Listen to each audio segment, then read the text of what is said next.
시간 주신 말씀을 가지고 영적 리셋이 필요할 때라는 제목으로 하나님의 말씀을 나누겠습니다. 처음 샀을 때는 빠르고 부드럽게 잘 작동하는 것이 스마트폰입니다. 여러분도 다 그런 경험이 있으시죠? 근데 시간이 지나면서 점점 느려지는 거예요. 오류가 생기기도 하고 심지어 어플이 멈추거나 꺼지기도 합니다. 이유가 무엇인가? 너무 많은 어플이 깔려 있거나 쓸데없는 자료들이 쌓여 있기 때문이죠. 백그라운드 안에 불필요한 것들이 계속 돌아가고 있기 때문이기도 합니다. 자, 그럼 이때 우리가 하는 것이 무엇인가? 리셋입니다. 우리의 신앙도 마찬가지죠. 처음 예수님을 믿었을 때는 뜨겁고 열정적이었지만 시간이 지나면서 죄와 타협하게 됩니다. 신앙이 무뎌지고 형식적인 신앙생활을 하게 됩니다. 마치 스마트폰이 점점 느려지는 것처럼 말씀에 대한 순종의 반응이 점점 느려지는 거예요. 순종하는 게 부담스럽고 불편해집니다. 나의 신앙생활에 오류가 생기는 거예요. 일상 속의 믿음의 경주가 멈춰버리게 되는 것입니다. 이때 필요한 게 바로 영적 리셋입니다. 저는 오늘 말씀을 통해 우리 삶과 신앙의 영적 리셋이 일어나기를 주님의 이름으로 축복합니다. 나의 순종을 가로막는 죄로 얼룩진 자리와 그 습관들을 멈추는 영적 리셋은 우리 삶에 반드시 필요합니다. 오늘도 그렇습니다. 여러분, 교회는 예수님의 몸입니다. 예수님은 교회의 머리가 되십니다. 이는 예수님과 교회를 구분 짓는다는 게 아니에요. 예수님이 머리고 우리가 몸이니까. 그런 게 아니에요. 한 몸이라는 거예요. 교회는 예수님을 믿는 자들이 모인 거룩한 공동체인 줄 믿습니다. 또한 교회는 예수님을 믿는 여러분 한 사람이에요. 그래서 우리가 지난주부터 계속 선포한 고백이 있는데 우리 가슴에 손을 얹고 이렇게 고백하겠습니다. 자, 가슴에 손을 얹고 나는 교회입니다. 우리가 교회인 겁니다. 기억해 주시기 바랍니다. 예수님과 우리는 하나입니다. 그래요. 그분이 내 안에, 내가 그 안에 거하는 그 연합이 예수를 믿는 자가 경험하는 하나님의 역사입니다. 사실 이게 진짜 구원이에요. 죽어서 가는 나라가 하나님의 나라가 아닙니다. 이곳에서 누리는 나라가 하나님의 나라인 줄 믿습니다. 주님과 함께 동행하는 일상이 하나님의 나라인 거예요. 그게 진짜 구원입니다. 우리는 요한계시록을 통해 교회들을 보고 있습니다. 단순히 보는 것이 아닙니다. 하나님의 시선으로 교회를 보는 거예요. 사람의 시선, 세상의 시선으로 교회를 보는 것이 아니라 누구의 시선? 하나님의 시선. 근데 갈리는 거죠. 칭찬받는 교회와 책망을 받는 교회가 있습니다. 그렇다면 그 칭찬과 책망의 기준은 어디에 있는가? 세상에 있나요? 아닙니다. 세상에 있나요? 사람들에게 있나요? 그렇지 않아요. 그 기준은 하나님께 있는 거예요. 에베소 교회는 진리를 지켜내기 위해서 이단을 가려내려고 부단히 애를 썼어요. 그러나 그들은 처음 사랑을 잃어버렸습니다. 또 서머나 교회는 환난과 궁핍을 겪었지만 그보다 더 큰 고난도 기꺼이 감당해내는 믿음을 지키는 사람들이었습니다. 정말 서머나라는 그 이름 그대로 부서지고 깨질수록 더욱 진하고 아름다운 향기를 풍기는 모략과 같은 교회가 서머나 교회였다. 그리스도의 향기를 바라는 교회였습니다. 하나님은 고난 중에 있었던 그 교회를 기억하고 계셨어요. 그리고 그들을 향해 다음과 같이 말씀하십니다. 죽도록 충성하라. 죽도록 충성하라. 그건 참된 교회의 모습을 끝까지 잃지 않기를 원하셨던 사랑의 선포였습니다. 또한 버가모 교회는 순교자를 배출을 했지만 이 니골라당, 이단의 가르침과 세상의 유혹에 넘어졌던 교회였어요. 그리고 우리가 지난주에 살펴봤던 두아디라 교회, 이 교회는 사랑과 섬김과 인내를 보이는 교회였습니다. 그들의 처음 행위가 처음 행위보다 나중 행위가 더 낫다라는 칭찬까지 받았던 교회였어요. 그러나 이세벨과 같은 그 거짓 예언자의 꾀임과 속삭임에 넘어가 버리고 말았죠. 결국 버가모와 두아디라 교회 모두 이 음행의 유혹을 뿌리치지 못하는 사람들이었어요. 자, 그렇다면 예수님과 우리가 하나인 것, 제가 방금 말씀을 드렸잖아요. 그리고 예수님이 7교회들을 향해 주시는 이 메시지가 어떻게 연결이 될까요? 여러분, 교회는 예수님과 하나된 공동체, 연합된 공동체입니다. 그러므로 예수님이 교회들에게 주시는 메시지는 단순히 외부적인 진단과 지시가 아니라는 거예요. 그 안에 머리가 되시고 교회의 일부가 되시는 예수님이 자신의 몸된 교회인 교회를 돌보고 정결하게 하시는 과정인 거예요. 자, 교회를 향한 이 메시지는 예수님의 사랑과 관심의 표현입니다. 예수님과 하나 된 교회이기 때문에 예수님의 교회가 올바로 서기를 원하시는 거예요.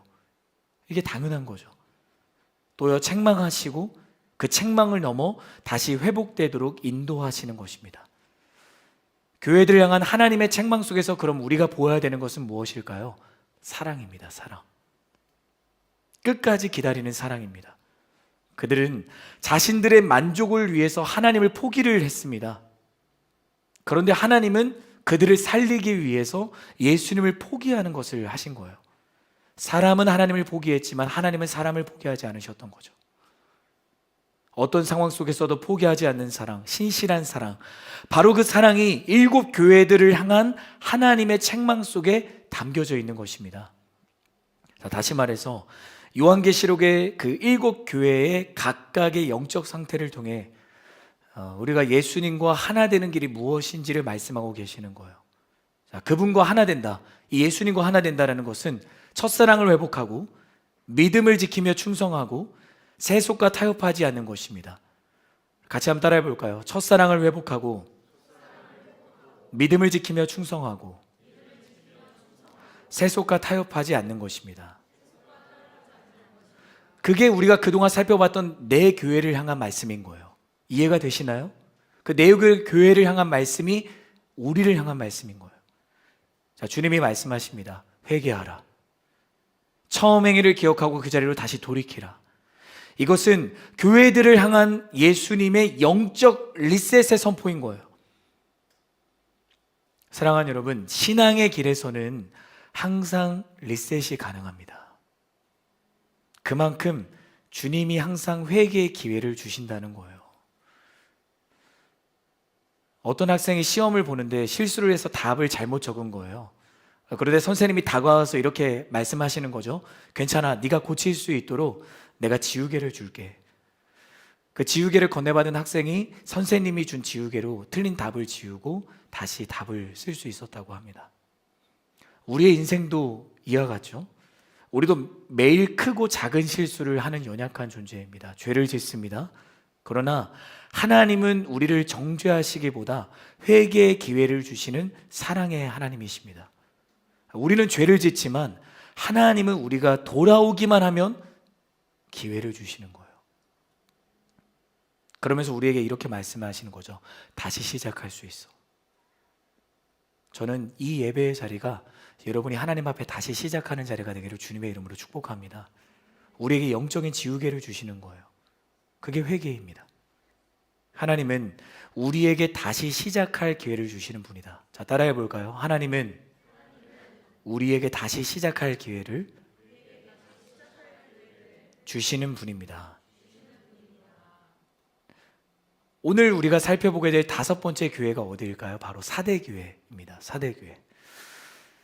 남은 자 또는 남은 물건이라는 의미를 지닌 이 사대 도시는 두아디라에서 남쪽으로 48km 떨어진 곳에 위치했다고 합니다. 또 강가와 산기슭 사이에 위치한 도시였다고 해요. 또 지리적으로는 7교회 중앙에 자리 잡고 있었대요. 우리가 지난주에 살펴봤던 두아디라 도시는 평야지대였잖아요. 그래서 외세 침략에 취약하였습니다. 그런데 그 두아디라 도시와 다르게 이 남쪽을 제외한 다른 3면이 다 450여 미터에 달하는 높이의 벼랑에 둘러싸여 있었기 때문에 당시 소아시아의 도시들 중에 가장 안전한 난공불락 도시였다고 해요. 또 사대의 도시 앞으로는 이 팍톨룩스라는 강이 흐르고 뒤로는 투몰로스라는 산이 자리 잡고 있었다고 합니다. 특별히 이 사대 도시는 금세공업이 발달한 도시였다고 합니다. 이는 최대 금맥이 흐르고 있었던 도시였기 때문이죠.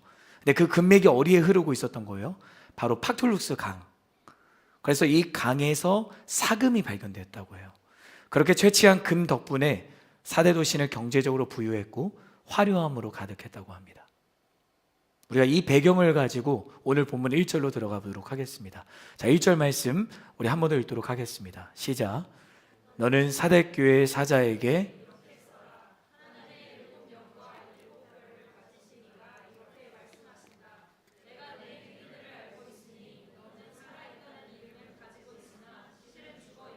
아멘. 예수님이 반모섬에서 유배살이를 하고 있었던 제자 요한을 통해 사대교회에 편지를 쓰고 계십니다. 내가 너의 행위들을 알고 있으니 너는 살아있다는 이름을 가지고 있으나 실은 죽어있구나. 우리가 그동안 살펴봤던 교회들은 적어도 처음에는 칭찬을 하셨어요. 그리고 나서 책망을 하셨거든요. 서머나 교회 같은 경우에는 칭찬을 들었던 교회였죠. 그런데 오늘 사대교회는 곧바로 책망부터 하시는 거예요. 살아있다라는 이름을 가지고 있으나 실상은 너희가 죽었구나. 자, 여기서 살아있다라는 이름을 가졌다라는 것은 무슨 말인가? 겉으로는 활발해 보이지만 영적으로는 죽어있다라는 거예요. 사대교회는 당시 사람들에게 왕성한 활동을 하는 평가를 받았습니다. 부흥하는 교회였다는 평가를 받았습니다. 그런 사대교회를 보고 사람들은 좋은 교회, 건강한 교회라고 고개를 끄덕였어요. 그러나 예수님은 뭐라고 말씀을 하시는 거예요? 죽은 교회라고 말씀을 하시는 거예요. 겉으로는 부흥하는 교회, 좋은 교회였을지 몰라도 사실은 죽어 있다라고 말씀을 하시는 거죠. 여러분, 사람의 평가와 예수님의 평가는 다릅니다. 생각해 보세요. 이 사대교회 성도들이 편지를 받았을 때 얼마나 그들이 설렜겠어요. 사도 요한, 제자 요한이 우리에게 편지를 썼다니 얼른 편지를 열어봤을 거예요. 그런데 그 편지의 내용이 무엇인 거예요? 너희는 살아있는 것 같지만 죽어있다. 두렵고 무서운 말씀입니다. 하나님의 평가와 사람의 평가. 세상에서는 이 사람들의 평가가 중요하게 여겨지죠. 사람은 다른 사람들이 나를 어떻게 볼까에 집중해요. 거기에 모든 신경을 쏟아요. 사람들의 기준에 맞추어 살아가려고 몸부림칩니다. 분주히 움직입니다. 그러나 하나님의 사람은 다릅니다. 하나님의 사람은 하나님의 평가가 중요합니다. 하나님이 원하시고 기뻐하시는 것에 집중하는 거예요. 말씀과 기도의 자리에 모든 신경을 쏟습니다. 예배의 자리에서 그분과 교제하는 것에 나의 모든 삶을 드리는 거예요. 세상과 사람들의 기준이 아니라 하나님의 기준, 곧 말씀에 따라 몸부림치는 사람이 바로 하나님의 사람인 거예요. 저는 여러분이 그런 하나님의 사람으로 서 있기를 바랍니다. 사람의 눈치를 보는 것이 아니라, 사람의 인정받으려고 내가 분주하게 살아가는 것이 아니라 하나님의 인정을 받는, 하나님의 기준에 따라 살아가는 인생이 되기를 주님의 이름으로 축복합니다. 나는 누구의 평가를 더 중요하게 여기고 있는가? 나의 신앙도 형식적이고 습관적으로 변해갈 때가 있지 않는가? 지금의 내 모습이 그렇지는 않은가? 여러분, 사람들은요, 겉모습을 보고 판단합니다. 하지만 하나님의 중심을 보세요. 사람들은 사대교회를 살아있다라고 평가했지만 하나님은 죽었다고 평가하셨잖아요. 오늘 나는 사람들에게 보이기 위한 종교 생활을 하고 있는가? 하나님께 드리기 위한 신앙 생활을 하고 있는가? 세상이 아니라 하나님의 평가를 따라가는 것이 교회이고 우리의 모습이 되어야 하는 것입니다. 그래서 세상의 기준에서 실패는 그냥 실패예요. 하지만 하나님의 기준에서 실패는 더 좋은 것을 준비하시는 거룩한 재료가 되는 것입니다. 그래서 요즘 그런 이야기가 있더라고요. 사람의 외모가 스펙이 된대요. 그걸 뭐라고 하는지 아세요? 주여, 페이스팩. 페이스팩. 네, 그래요. 제가 왠지 이긴 것 같아요. 네, 페이스팩, 그런 얘기가 있어요. 하지만 하나님을 중심을 보신다라는 거예요. 사람들의 좋아요보다 하나님의 좋아요가 더 중요한 줄 믿습니다. 왜 사대교회가 무너졌는가? 자신들의 신앙이 죽어있는데도 왜 살아있다고 착각했는가? 여러분, 첫 번째 교회였던 에베소 교회를 향해 쓰셨던 편지의 내용을 기억하세요? 우리 같이 한번 다시 리마인드를 해볼까요? 요한계시록 2장 1절의 말씀, 우리 함께 다시 한번 읽도록 하겠습니다. 시작. 너는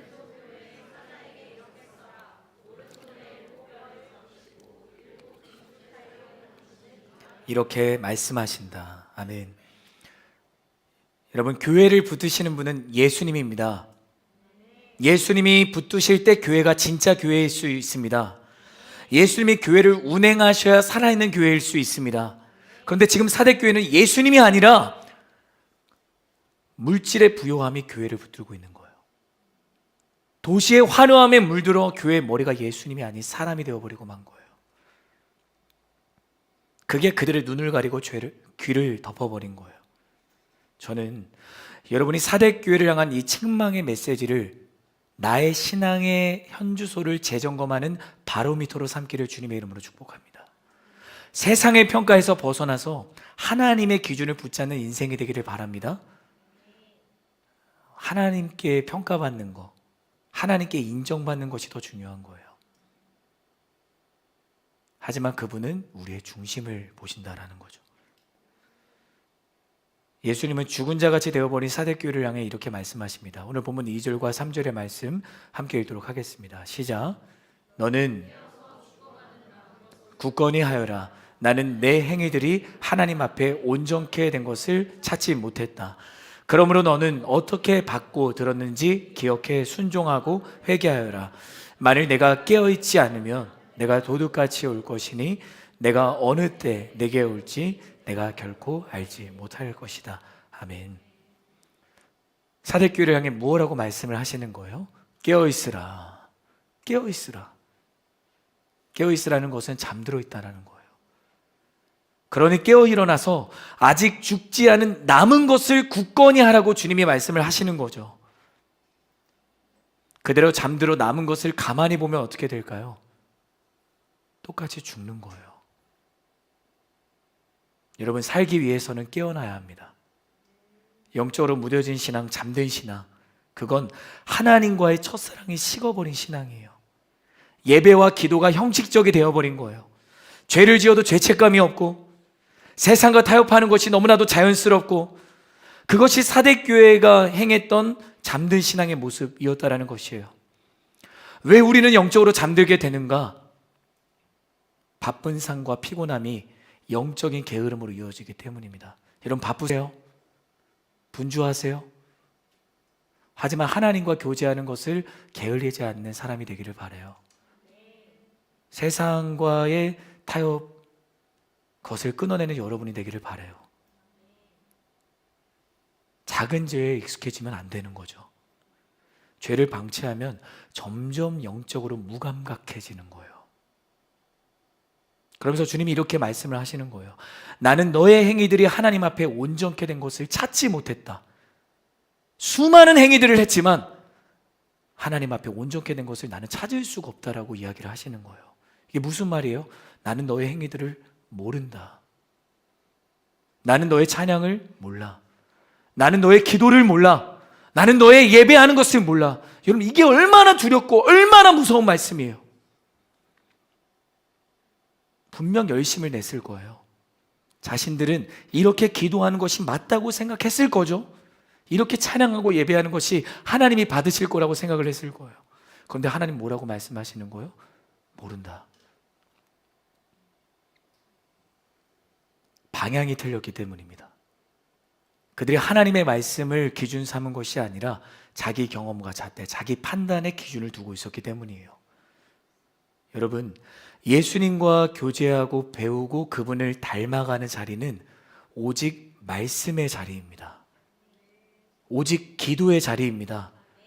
많은 사람들이, 많은 크리스천들이 주님과의 교제를 이 예배당 안에서만 이루어지는 특별한 시간으로 생각해요. 그러나 주님은 우리의 일상 속에서도 함께하기를 원하세요. 여러분, 주님과 교제한다라는 것은 여러분의 매일의 삶의 자리가 주님과 교제하는 자리가 되기를 주님은 원하신다라는 거예요. 여러분, 친구와 자주 연락하면 어떻게 되나요? 친밀해지죠.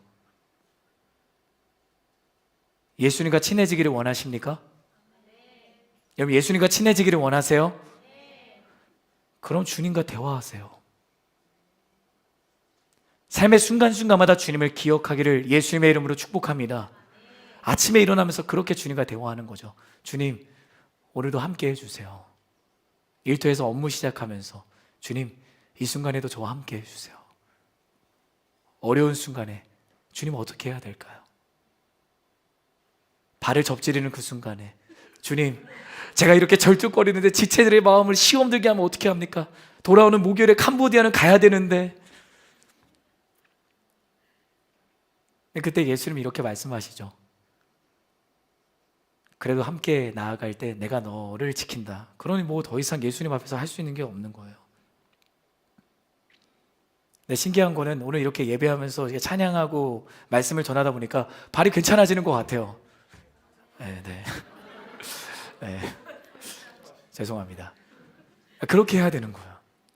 기쁜 일이 있을 때 주님 덕분에 기쁩니다. 주님 덕분에 내가 감사합니다. 왜 일상 속에 예수님과 교제해야 될까요? 주님과 가까이 할수록 나의 삶이 변화되기 때문이에요.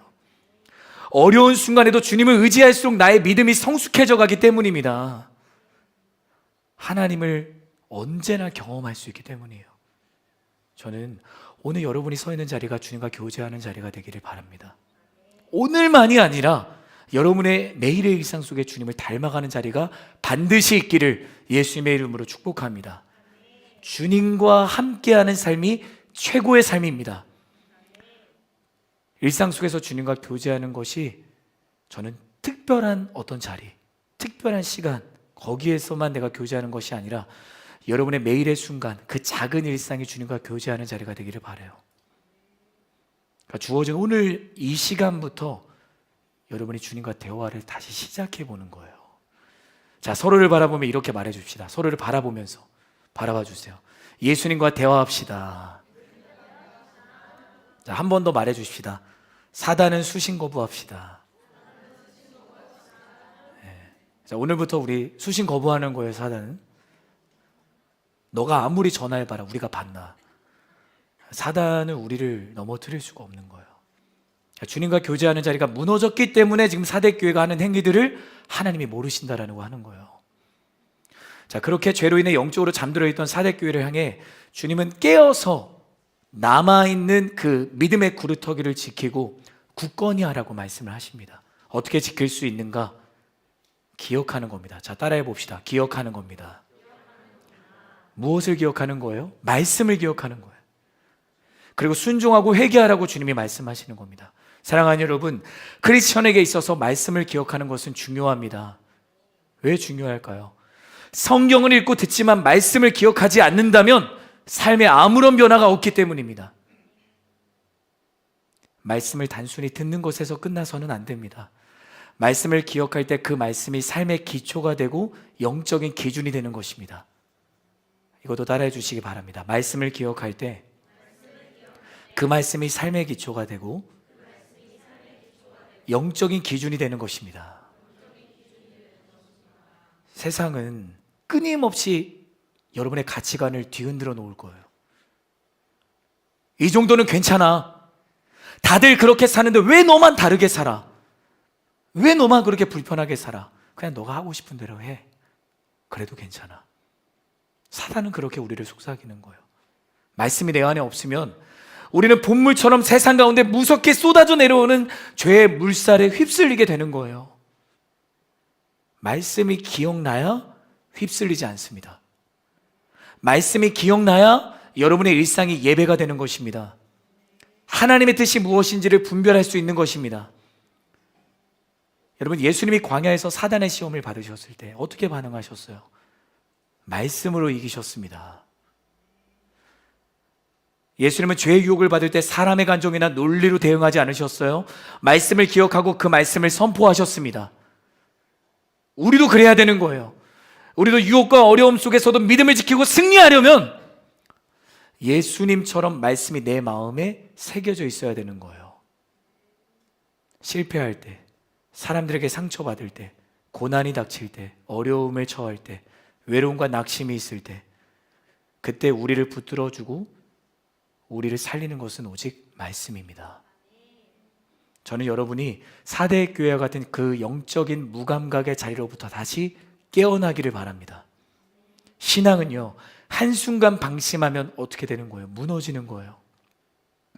그러니 늘 깨어 있어야 되는 거예요. 늘 깨어서 다시 말씀을 기억하며 순종과 회개의 자리로 담대히 달려나가는 믿음의 사람이 저와 여러분이 되기를 주님의 이름으로 축복합니다. 자, 가슴에 손을 얹고 내 영혼을 향해 선포하겠습니다. 내 영혼아, 말씀을 기억할지어다. 한 번 더, 내 영혼아, 영적 무감각으로부터 깨어날지어다. 아멘. 깨어있지 않으면 어떻게 되는 거예요? 말씀이 말해주잖아요.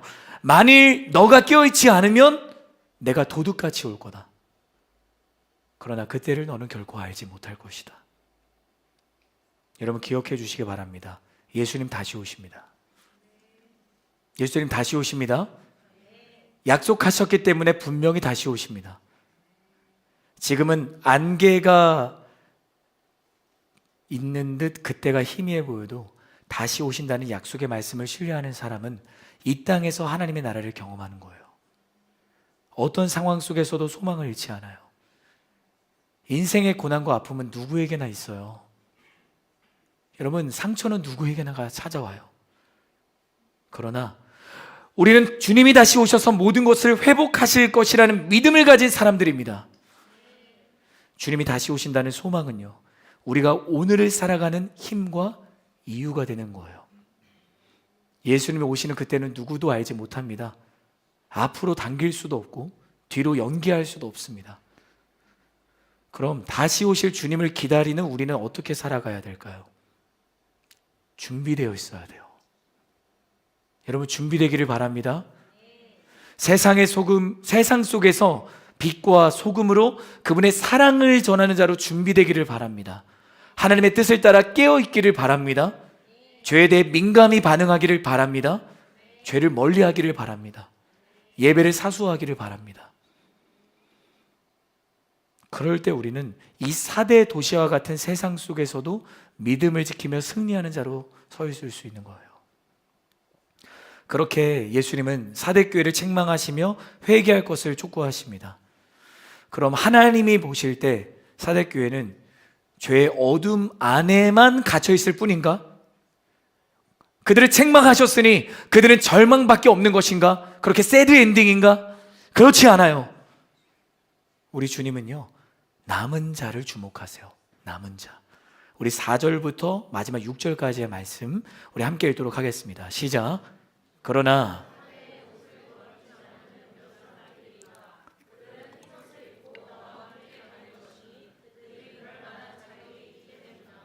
이기는 사람은 그들처럼 흰옷을 입을 것이다. 나는 결코 그의 이름을 생명책에서 지워버리지 않을 것이며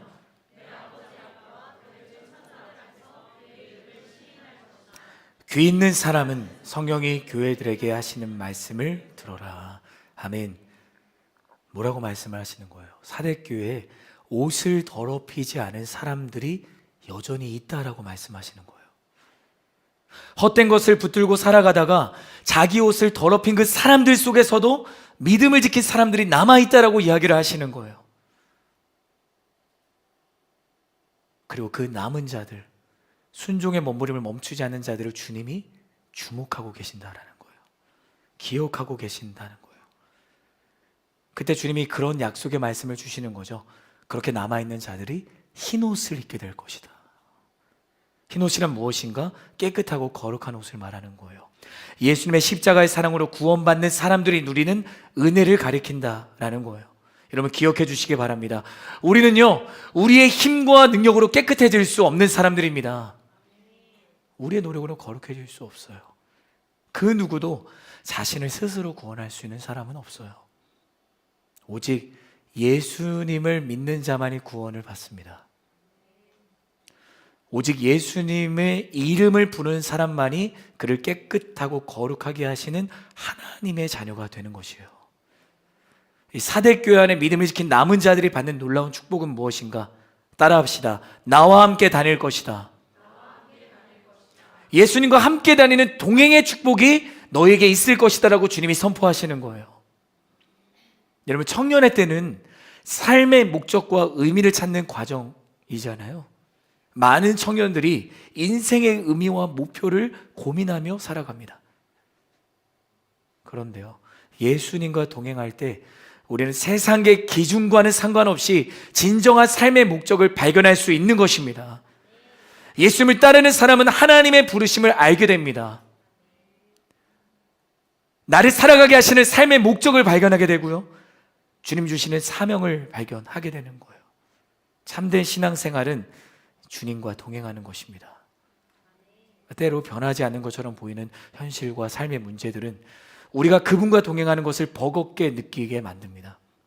그러나 그 속에서도 하나님은 여전히 여러분과 함께 하시는 거예요.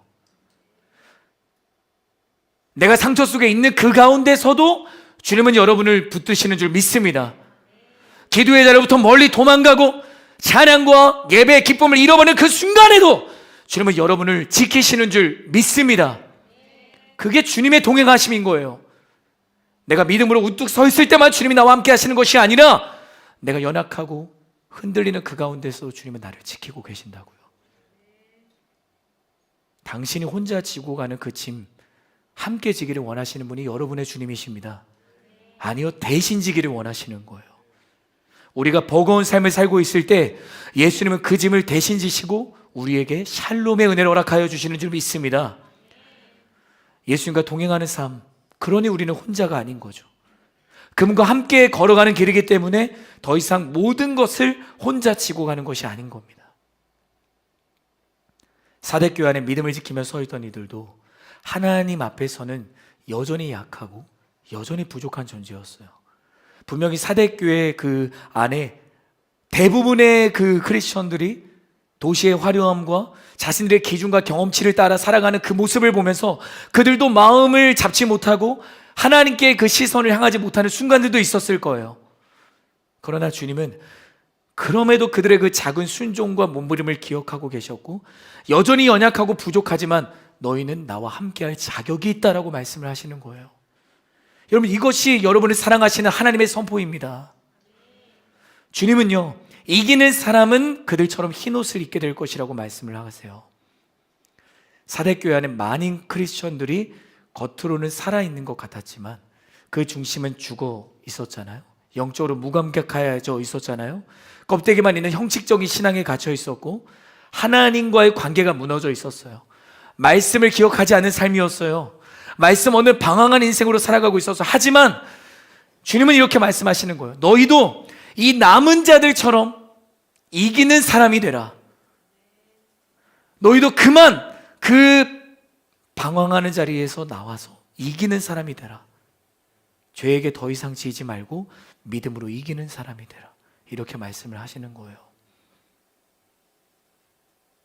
왜 주님이 사대교회를 책망하셨을까요? 여러분, 왜 주님이 사대교회를 그토록 책망하셨을까요? 사랑하셨기 때문입니다. 사단의 속삭임에 넘어가 양처럼 눈이 어두워지고요, 귀가 둔해져 영원한 죽음을 달려가고 있는 그들을 멈추게 하기 위해서 그들을 책망하신 거예요. 어떠세요? 하나님의 책망하심 속에 그들을 지키시고 구원하시려는 하나님의 사랑이 보이세요? 그들을 다시 구원하시고자 하시는 하나님의 열심이 여러분 느껴지세요? 하나님은 온전히 사랑했던 그 첫사랑의 모습으로 영적 리셋을 하기 원하시는 하나님의 갈망이 느껴지지 않으세요? 저는 여러분이 그 하나님의 사랑이 보이기를 바랍니다. 하나님의 열심이 느껴지기를 바랍니다. 너희가 다시 믿음으로 이기면 추악한 죄의 옷을 벗고 흰 옷을 입게 될 것이다. 너희가 다시 회개의 자리로 나와 돌이키면 나는 결코 너의 이름을 생명책에서 지우지 않을 것이다. 하나님과 천사들 앞에서 너의 이름을 내가 시인할 것이다. 여러분, 이것이 하나님께서 여전히 죄 가운데 있는 사람들에게 주시는 약속의 말씀입니다. 결론입니다. 우리의 신앙의 중심을 회복할 때는 내일이 아닙니다. 다음 주가 아니에요. 지금입니다. 여러분, 지금입니다. 어떤 영적 침체를 겪고 있나요? 여러분, 지쳐 계세요? 어느새 익숙해지고 무뎌져서 내가 어떻게 해야 될지 몰라 방황하고 계세요? 첫사랑 잃어버리셨나요? 믿음과 순종 잃어버리셨나요? 잃어버린 예배, 잃어버린 기쁨, 잃어버린 감사. 그래서 영적 리셋이 필요한 거예요. 사랑하는 여러분, 다시 깨어 일어나기를 주님의 이름으로 축복합니다. 하나님은 오늘도 우리에게 다시 시작할 수 있다고 우리를 격려하시는 거예요. 새로운 비전과 열정을 품고 다시 너희가 이기는 사람이 될 수 있다라고 주님이 우리를 다시 한 번 더 사랑으로 축복하고 계시는 것입니다. 그래서 여러분과 이 말씀을 나누고 싶어요. 이사야 43장 18절과 19절의 말씀, 우리 믿음으로 선포하도록 하겠습니다. 같이 읽겠습니다. 시작. 과거에 연연하지 말라. 보라, 내가 새 일을 하고 있다. 이제 막 솟아나고 있는데 너희는 느끼지 못하느냐? 내가 광야에 길을 내고 사막에 강을 만들고 있다. 우리 한 번만 더 읽겠습니다. 18절부터 시작. 지나간 일들을 기억하지 말라.